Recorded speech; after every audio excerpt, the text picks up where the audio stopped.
یوں اردن نے بھی اسرائیل کو تسلیم کرتے ہوئے مصر کی تقلید کی، البتہ تنازعات حل نہ ہو سکے اور تنازعات بڑھتے ہی چلے گئے۔ دوستو، اب یہ بھی سمجھنے کی ضرورت ہے کہ فلسطین دو علاقے کون سے ہیں۔ تو یاد رہے، اسرائیل آج بھی غرب اردن پر قابض ہے، تاہم اس نے 2005 میں غزہ کی پٹی اس علاقوں کو مقبوضہ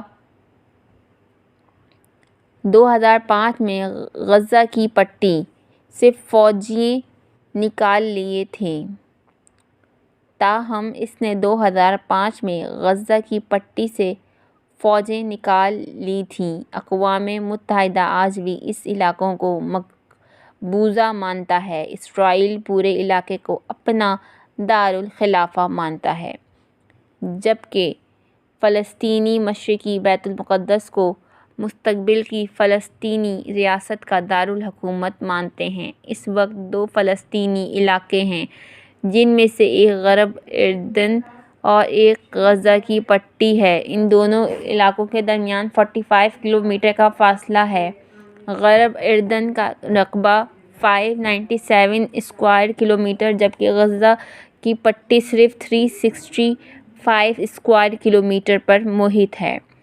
غرب اردن یروشلم اور اردن کے درمیان موجود ہے، جبکہ غزہ کی پٹی 41 کلومیٹر طویل اور 10 کلومیٹر چوڑائی ہے۔ غزہ کی پٹی کی سرحد کا 7 کلومیٹر حصہ مصر سے ملتا ہے اور ایک جانب بحیرہ روم واقع ہے۔ غزہ میں فلسطینی عسکریت پسند گروہ حماس برصد اقتدار ہے، جس نے اسرائیل سے کئی مرتبہ جنگ کی ہے۔ اسی لیے اسرائیل اور مصر سختی سے غزہ کی سرحدوں کی نگرانی کرتے ہیں تاکہ حماس تک ہتھیار نہ پہنچیں۔ دوسری جانب غرب اردن میں بین الاقوامی طور پر مانے جانے والی فلسطینی حکومت ہے۔ اس میں فتح تنظیم کا اہم کردار ہے، تاہم غرب اردن کہلانے والے اس چھوٹے سے علاقے میں 86% فلسطینی ہیں، جبکہ 14% لوگ اسرائیلی آباد کار ہیں۔ تو ایسی بستیوں میں رہتے ہیں جو ایک دوسرے سے عموماً فاصلے پر موجود ہوتی ہیں۔ زیادہ تر اسرائیلی بستیاں 70 سے 80 اور 90 کی دہائی میں تعمیر ہوئی تھیں، مگر گزشتہ 20 برسوں میں ان کی آبادیوں میں دوگنا اضافہ ہوا۔ اسرائیل ان بستیوں کو پانی اور بجلی جیسی سہولت فراہم کرتا ہے۔ ان کی حفاظت اسرائیل کی فوج کرتی ہے۔ پیارے دوستو، ایک اور اہم سوال جس کا تذکرہ ضروری ہے وہ یہ کہ حماس کیا ہے؟ تو پہلے بھی ذکر ہوا ہے کہ حماس غزہ کی پٹی پر برسر اقتدار فلسطینی عسکریت پسند گروہ ہے، جو 2007 میں اقتدار سنبھالنے سے اب تک اسرائیل کے ساتھ متعدد جنگیں لڑ چکا ہے۔ ان جنگوں کے علاوہ حماس نے اسرائیل پر ہزاروں راکٹ داغے ہیں اور کئی حملے کیے ہیں۔ اسرائیل نے بھی حماس کو کئی بار فضائی حملوں سے نشانہ بنایا اور 2007 سے اسرائیل نے مصر کی مدد سے غزہ کی پٹی کا محاصرہ کر رکھا ہے۔ یاد رہے کہ حماس اور اسرائیل کے درمیان مستقل تناؤ رہتا ہے اور اسی تناؤ کے نتیجے میں حماس کا موجودہ حملہ بھی سامنے آیا ہے۔ اس حملے کی مختصر تفصیل آپ کو بتاتے ہیں۔ تفصیل ملاحظہ فرمائیں۔ ذرائع کے مطابق یہ زمینی حملے زیادہ تر جنوبی اسرائیل میں ہوئے۔ ان کی متعدد افراد سائیکلوں پر، پیدل یا گاڑیوں پر سرحد پر موجود رکاوٹیں عبور کرنے کے بعد اسرائیل میں داخل ہوئے۔ اسرائیلی میڈیا کے مطابق حماس کے جنگجو کے اسرائیل میں داخل ہونے کے بعد ملک کے جنوبی علاقوں میں ان کی اسرائیلی فوجوں سے جھڑپیں ہوئیں۔ ذرائع کے مطابق فلسطینی عسکریت پسندوں نے متعدد فوجیوں چوکیوں پر بھی حملہ کیا۔ یہ بات بھی سامنے آئی ہے کہ حماس کے جنگجوؤں نے متعدد اسرائیلی فوجیوں کو یرغمال بنا لیا۔ حماس کا دعویٰ ہے کہ اس کے پاس 150 فوجی جرنیل قیدی ہیں، جن میں اسرائیلی فوج کے سینئر افسر شامل ہیں۔ ان میں سے اکثر کو ان سرنگوں میں رکھا گیا ہے جنہیں ماضی میں اسرائیل نشانہ بناتا رہا۔ اس کارروائی کے جواب میں اسرائیل نے غزہ کی پٹی پر فوری فضائی حملے شروع کیے، جہاں مقامی حکام کے مطابق اب تک سینکڑوں افراد ہلاک ہو چکے ہیں۔ فوجی حکام کا کہنا ہے کہ ان حملوں میں حماس کے 70 عسکری کمانڈرز کو نشانہ بنایا گیا۔ ذرائع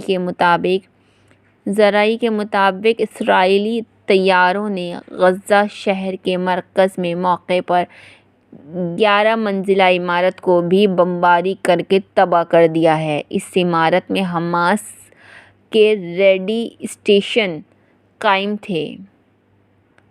حماس کا کہنا تھا کہ اس حملے کے بعد اس نے اسرائیلی علاقے پر مزید 150 راکٹ داغے ہیں۔ پیارے دوستو، حماس کی موجودہ حملوں نے پوری دنیا کو حیران کر دیا اور پوری دنیا حیران ہے۔ لیکن دوستو، اصل حیرانگی کی بات تو یہ ہے کہ مغربی دنیا، جس کو آج تک اسرائیل کے مظالم نظر نہیں آ رہے تھے، اور یہ لوگ اسرائیل کے مظالم پر پردہ ڈال رہے تھے، آج یہ لوگ چیخ رہے ہیں اور ظالم کو مظلوم بنا کر پیش کر رہے ہیں۔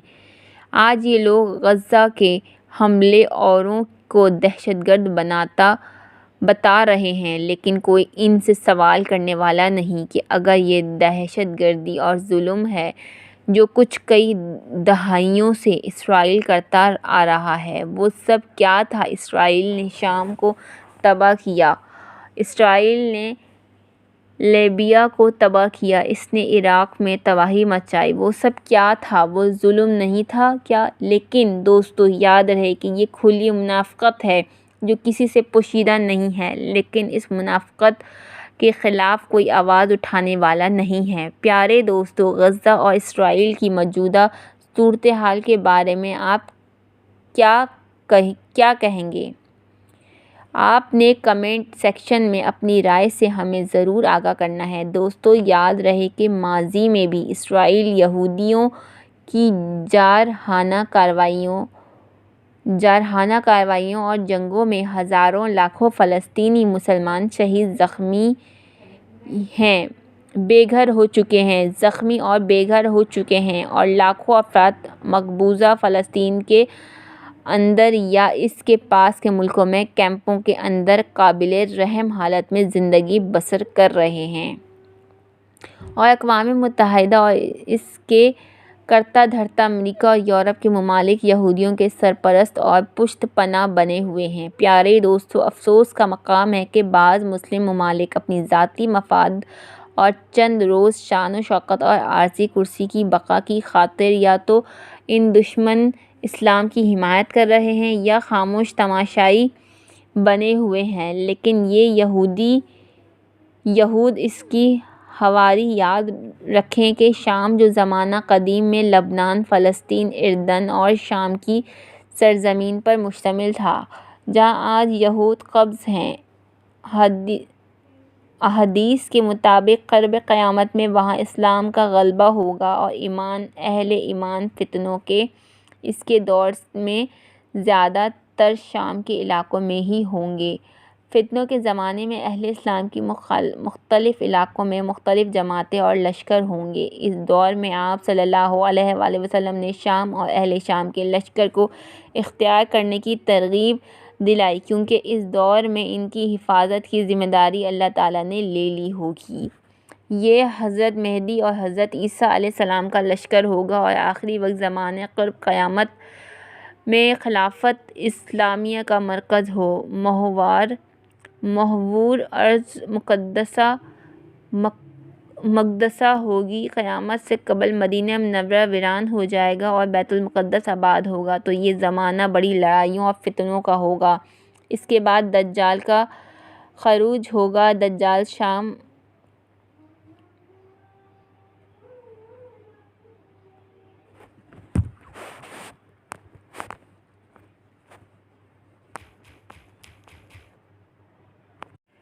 دجال شام اور عراق کے درمیان میں سے نکلے گا۔ دجال کا فتنہ اس امت کا بہت بڑا فتنہ ہے۔ اس سے ہر نبی نے اپنی قوم کو ڈرایا، مگر دجال مکہ مدینہ، بیت المقدس اور کوہ طور میں داخل نہیں ہو سکے گا۔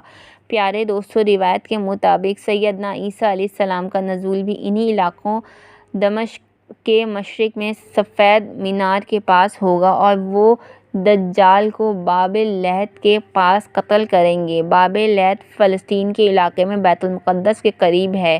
اس پر اسرائیل غصب نے قبضہ کر رکھا ہے، اور اسی طرح فتنہ یاجوج ماجوج کی ہلاکت اور انتہا بھی بیت المقدس کے قریب جبل خمر کے پاس ہوگی۔ یہ بات روز روشن کی طرح عیاں ہے کہ قیامت اس وقت تک قائم نہیں ہوگی جب تک یہودیوں کو صفحۂ ہستی سے مٹا نہ دیا جائے۔ آج کی پوری دنیا سے یہودی اپنے مقتل اسرائیل میں جمع ہو رہے ہیں۔ قیامت سے پہلے یہ وقت ضرور آئے گا کہ مسلمان یہودیوں کو چن چن کر قتل کریں گے، اور ایک بار پھر اللہ تعالیٰ کے حکم سے قیامت کے قریب حضرت امام مہدی اور حضرت عیسیٰ علیہ السلام کے ظہور کے بعد مسلمانوں کا قبلہ اول بیت المقدس ایک مومن جماعت کے ہاتھوں فتح ہوگا۔